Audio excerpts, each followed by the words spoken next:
مرحي هوحات دكتور دبرتسيان قبر ميكائيل مس منجست فيدرال دردر تصوي علم مرحي هوحات دكتور دبرتسيان قبر ميكائيل عبيد صحفت بريزيدنت كوينو عبزها وغايز او مجلسيم مس منجست فيدرال نمدر دار كل جزم دلوات مخانا نرقاقص إلى لهم أتي بوسانا مع خلاي كوميتي هوحات نابسر حوتا مريش تباهيلو استقلتهم هلونا زيبلو بيت مخري بريزيدنت تباهيلو سشما مرح هوحات دكتور دبرتسيان قبر ميكائيل نتهم بسنكي بوليتيكا عفالاي عبعدو من بارن مقلاسن عين خيلنين عيلهم ناب حرا مريت زوز وحيتا تقراين نحادو بوليتيكا وجيله وارديا عين خون نيلهم مع أسرتن جوان تقالي عمز نورم نبر عمر رح عباراتن TDF ناي حزي سراوي TPF مسارح سألا إلو زغلص مكينهم إيدهم نهوحات كبو دما تصوي علم أتي تموليسو زبولو بيت المخرين منجست نوتن نهزب تقراي كاب حال غازد حنبر ناب كوينات زأتو ايكونن زبل دبرتسن منجستي إثيوبيا نسمم معنات بريتريا عب كندي متغبار نهزب تقراي مصنتي تتقيمولن ملؤ بملوم كاب زفرسون صنيحي كبليوم مغلص يبزلام يخون بار سغمتي وحات تقراي ناب زخفه طفاتن عنوتن زوسد ጉጅላው ምንቅስቃስ ምዃኑም እቲ ኣብ ምንታይ ኩነታት ከም ዘሎ ዘይፍለጥ ፕሬዝዳንት ጊዜያዊ ምሕዳር ትግራይ ሌተናል ጀነራል ታደሰ ወረደ ገሊጽ ነይሩ ቅድሚ ሰሙን ሓይታት ፖለቲካ ትግራይውን ኣብ ዝርግሑ ዘለዋ መግለጺታት ምንቅስቃስ ውሓት ሓደገኛ ብምባል ይቃወሙላ እቲ መሊስናዮ ዝበሎ ቤት ምኽሪ ዶክተር ደብረጽዮን ስርሑ ከም ዝጀመረ ዝገለጸ ኮይኖም ንህዝቢ ትግራይ ናብ ዝሐሸ ኩነታት ንምስጋርን ከም ሰርሕን ሓዋፋይ መንግስቲ ንምጥያሽ ይንቀሳቐስ ከም ዘለኒም አንጻር መርገጺ ፕሬዝዳንት ጊዜያዊ ምሕዳርን ተናሕናሕቲ ሓይታት ፖለቲካ ትግራይ ተዛሪቡ زلام دبرتسيان حزبون قدماي حريانا سلامي زبلو خينم سلازي كلهم صاغماتن افللاياتن بسلاماوي منغدي كفتحو قلصي متكلنان دليتنا نيو يبلمم نتوم افللاي حساب زسوغمن نوسانه كاب كورن العلي بمقام زساددوم زاسروم زنبرم حزي انصارم برت تحنقطو حيلتا تግራይውን እዩ ዝخصم ካብ ትግራይ ወጻይ ኣብጎኒ ጸላይ ኮይኖም እጥቅል ኢሎም አንጻር ትግራይ ዓዶምን ህዝቦምን ዝተሰለፉ ኢሉ ዝገለጾም ደብረጽዮን ኢዶም ንህወሓት ክቡ ይጸዊዑ ዘሎም እቲ ውግንን ንህወሓት ዝገብረ ዕጡቕ ሓይልን ምጥንኻሪ ይስራሕኩም ዘሎ ድማይም ዶክተር ደብረጽዮን ገሊጹ ዘሎም እዚ ከምሲሉም ከለ ድማ ሓይልታቱ ኣብ ምጥንኻር ከም ዘሎን ኣብ ትግራይ ተፈጢሩ ዘሎ ቅሉላው ብሓይልን ምፍታሕ ንኹሎም ሰላማዊ ኣማራጭታት ዓጽም ትግራይ ናብ ካልእ ጥፍኣት ክእትዋ ይንቀሳቐሰሉ ዝበልዎም ብዶክተር ደብረጽዮን ዝምራሕ ሓይሊ ንምውጋድ ኣብ ተዳሎ ከም ዘሎ TPF ገሊጸሎም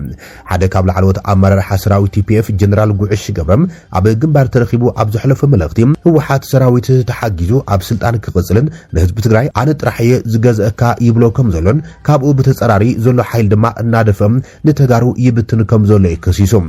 ጀነራል ጉዕሽ ገብረ ሕዝውን ምስ ሻዕብያ ተላፊኖም ንጉጅላ አውረብሑ ንምሕላው አንጻር ስቃለስናሎም ዕላማታት ደው ኢሉ ዘሎ ህወሓት ነዚ ግፍዒ ብረት አልዒና ንምቅላስ ፍትሓዊ ብምባል ሰራዊት ድማ ንኹሉ ምድላዋት ክገብር ከም ዘለዎን ናይ ስነ ልቦና ትምህርትን እዋናዊ ቁመናን መልእኽትን ኣሕሊፈሎም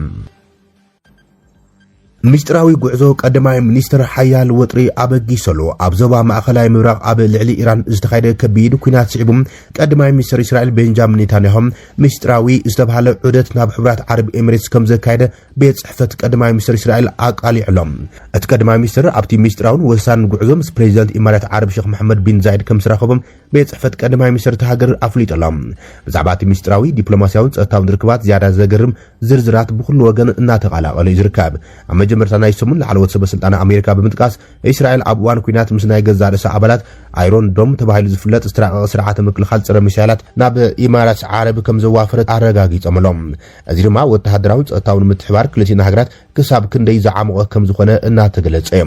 ምዋሃድ ስላያውን ቁልፊ አካል ናይ ሚስጥራዊ ስምምዕነት ይነር ተባሂሎም በመሰረት ጸብጻብ ዘ ዎል ስትሪት ጆርናል ለሰበስልጣና ዓረብ ነቲ ጉዳይ ዝፈልጡ ምንጭታትን በመጥቃስ حلافي موساد إسرائيل ديفيد بارنيام أبوان كنات انتو حدا كل تجزم ناب إمارات عرب بمخاد حبراوي موهاد سأتام كم زكايد حبير لهم بتوساقي كلتين هاجرات بحبار عبد الحاد عبي مسالة يام بيترو كيميكال إيران عبي متقعد كم زفصما تجلي سلام إسرائيل إماراتن عبد كل تشن إيران بوجعي دبلوماسيا وزمدنات مسرتها وكينن كمزيس من معزون دخنم كدما مصر نتانياهو الشيخ محمد بن زايد مشتراو زرب المكاد عبد كل تشن 10 شمونتن ناب إمارات عرب توقع عايزو كم زبرم الناتج ገለጽም እዚ ሕዚ ዕላው ከይኑ ዘሎ ሚስጥራዊ ዕደት ወተሃደራዊ ደገፈን ኣብ መንጎት ኩናት ዝግበር ዘሎ ምውሃድ ስልያን ንጂኦፖለቲካዊ ኣሰላልፋ ናይቲ ዞባ ሙሉ በሙሉ ዝቀየረን ንጽልዋ ኢራን በሓባር ንምምካት ዝተዳለወን ዓቢ ስትራቴጂካዊ ስጉምቲ ምዃኑም ተንተንቲ ይገልጸሎም ሚኒስትር ጉዳያት ወጻኢ ሕብራት ዓረብ ኤምሬትስ ኣብ ዘርግሖ መግለጺ ቀዳማይ ሚኒስትር እስራኤል ቤንጃሚን ኔታንያሁ ኣብ እዋን ኩናት ኢራን ብሕቡእ ናብቲ ሃገር ከም ዝበጽሐ ካብ ቤት ጽሕፈት ቀዳማይ ሚኒስትር ዝሃቦ መግለጺ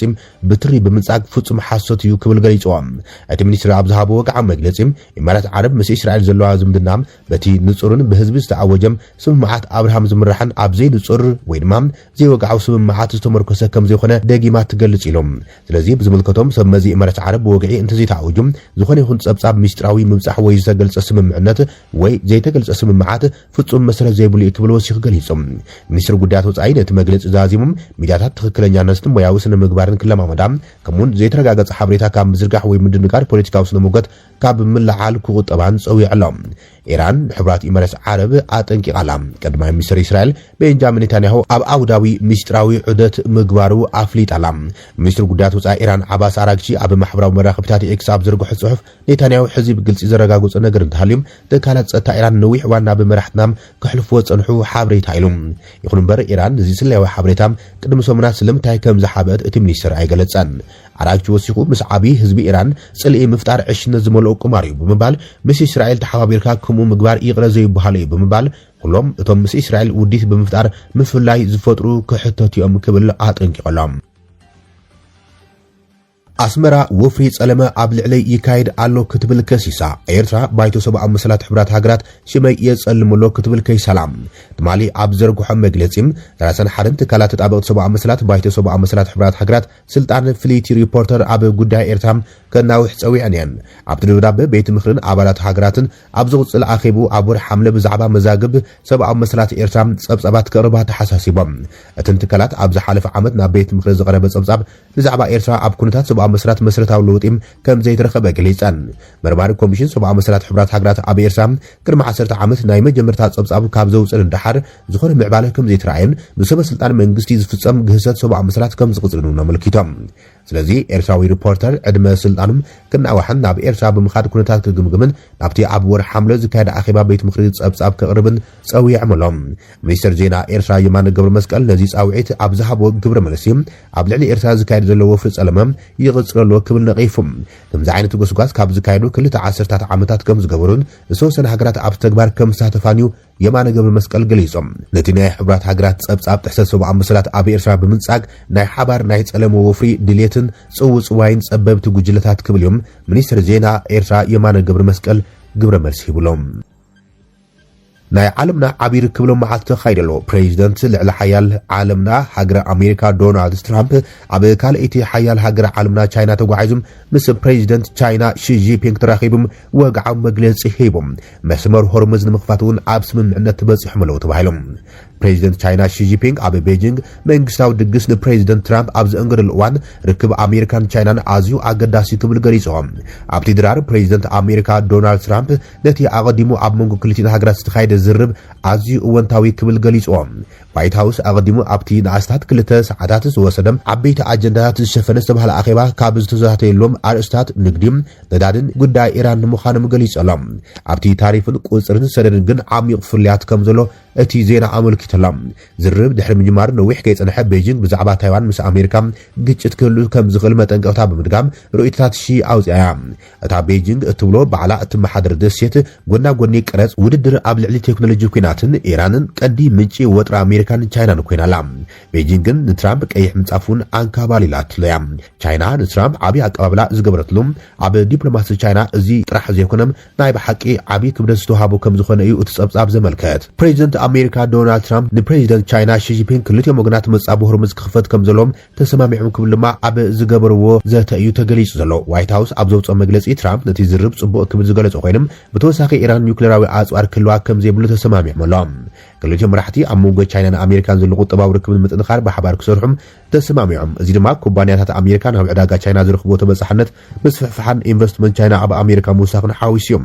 ኣብቲ ዝርብ ካብ ዓበይቲ ኩባንያታት ኣሜሪካ ዝመጹም ኣካይድ ስራሕ ተራኺቦም ፕሬዚደንት ቻይና ሺ ጂንፒንግ ነዳዲ ኣሜሪካ ንምዕዳግ ድሌቶም ከም ዝገለጹ ድማ ዋይት ሃውስ ገሊጾሎም ካልእ ኣብ ቤጂንግ ዝተልዓለ ጉዳይ ድማ ፊንታነል ዝበሃል መድሓኒት ናብ ኣሜሪካ ከይኣቱ ምኽልካል ዝብል እዩ